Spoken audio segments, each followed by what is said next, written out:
chers collègues enseignants, mesdames et messieurs, en sa qualité de Don Quichotte, les forces unies des syndicats de l'enseignement du Congo Fusinec vous disaient depuis fort longtemps que dans cette affaire d'enseignants communautaires et volontaires, il y avait à boire et à manger. La récente paye de ces enseignants communautaires a été révélatrice de beaucoup d'agendas cachés.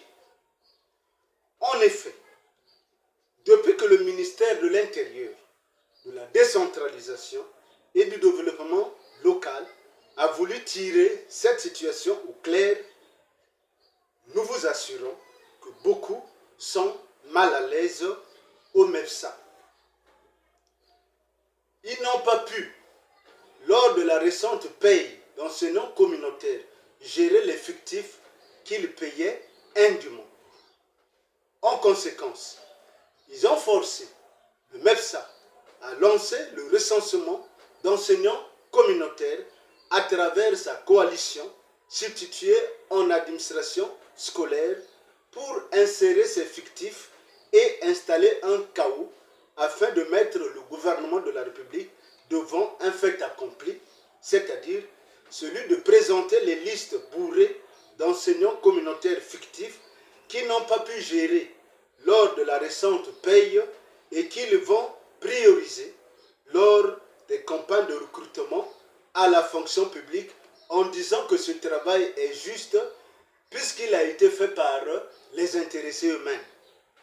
En vérité, chers collègues enseignants communautaires, les premières données que nous devons soutenir et reconnaître sont celles issues de la récente paye. Quitte à ceux qui se disent lésés de constituer leurs preuves et de se justifier individuellement au ministère de l'Intérieur conformément au principe juridique qui veut que la charge de la preuve puisse incomber au demandeur. Actori incumbi probatio.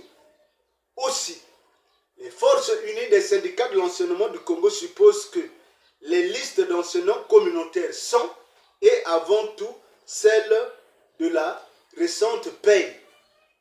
Mais il s'agit là d'une présomption simple ou réfragable, d'où l'opportunité d'ouvrir un guichet unique pour la réception des réclamations individuelles avant la prochaine paye d'enseignants communautaires pour examiner ces recours et établir enfin les listes définitives d'enseignants communautaires à boursiers et à recruter après la séparation du bon grain de livret.